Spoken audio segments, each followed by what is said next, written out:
আমরা একটা প্রতীক পেয়েছি এবং এই প্রতীকটি হচ্ছে শাপলা কলি প্রতীক। আমরা এই শাপলা কলি প্রতীকে এবার এনসিপি নির্বাচনে অংশগ্রহণ করবে ইনশাল্লাহ। জনগণের আশা আকাঙ্ক্ষার প্রতীক হিসেবে, গ্রাম বাংলার মানুষের প্রতীক হিসেবে শাপলা কলি এবার নির্বাচনে থাকবে এবং ইনশাল্লাহ আমরা জনগণের সেই আকাঙ্ক্ষা অনুযায়ী কাজ করে যেতে পারবো। আমরা নির্বাচন কমিশনের সাথে আরও কয়েকটি বিষয়ে কথা বলেছি। বিশেষত এই নির্বাচন কমিশন সংস্কার প্রস্তাবনা অনুযায়ী আপনারা জানেন যে আরপিওতে পরিবর্তন এনেছে, যে প্রত্যেকটা দল তাদের স্ব প্রতীকে নির্বাচনে অংশগ্রহণ করতে হবে এবং আমরা এনসিপির পক্ষ থেকে এই সংস্কার প্রস্তাবনাকে সাধুবাদ জানিয়েছি এবং আমরা মনে করেছি যে বাংলাদেশে বহুদলীয় গণতন্ত্রের চর্চার জন্য এই নিয়মটি প্রয়োজন। প্রত্যেকটা দলকে তার নিজস্ব প্রতীকে, নিজস্ব মার্কায়, নিজস্ব আদর্শে রাজনীতি করা উচিত।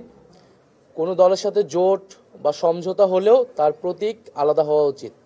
কিন্তু আমরা দেখে আসছি যে সরকারকে এবং নির্বাচন কমিশনকে এবং বিভিন্ন প্রতিষ্ঠানকে চাপ প্রয়োগ করা হয়েছে একটি দলের পক্ষ থেকে, যাতে এই আইনটি, এই সংস্কার প্রস্তাবনাটি বাতিল করা হয় এবং যাতে জোটের সঙ্গীরা, অন্য দলের সঙ্গীরা এক মার্কায় নির্বাচন করতে পারে। আমরা এটার বিরোধিতা জানিয়েছি, এখনও জানাচ্ছি এবং আমরা গতকাল দেখেছি যে আদালতে এটা একটা রিটও হয়েছে একটা সেই দলের জোট সঙ্গে আরেকটি দলের পক্ষ থেকে।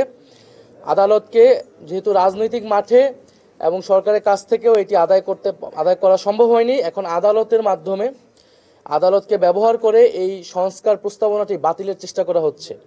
আমরা নির্বাচন কমিশনকে বলেছি, প্রধান নির্বাচন কমিশনারকে বলেছি যাতে এই বিষয়ে নির্বাচন কমিশনের পক্ষ থেকেও স্ট্রং মেসেজ দেওয়া হয় এবং আইনগতভাবে যাতে তারা এই বিষয়টা ফাইট করে এবং সংস্কারের পক্ষে যাতে থাকে। এবং জাতীয় নাগরিক পার্টির পক্ষ থেকে আমরা আইনগতভাবে এই বিষয়ে, এই সংস্কারের পক্ষে কাজ করে যাব। দ্বিতীয় আরেকটি বিষয় হচ্ছে যে আমরা বলেছি যে হলফনামায় যে প্রার্থীরা যেই তথ্য নির্বাচন কমিশনকে দিয়ে থাকবে, সেই তথ্য যাতে নির্বাচন কমিশন যাচাই বাছাই করে এবং সেই তথ্যে যদি ভুল থাকে নির্বাচন কমিশনের পক্ষ থেকে যাতে ব্যবস্থা নেওয়া হয়। এছাড়াও নির্বাচন কমিশন কর্তৃক যে আইন, সেই আইন যাতে সবার জন্য সমানভাবে প্রয়োগ হয়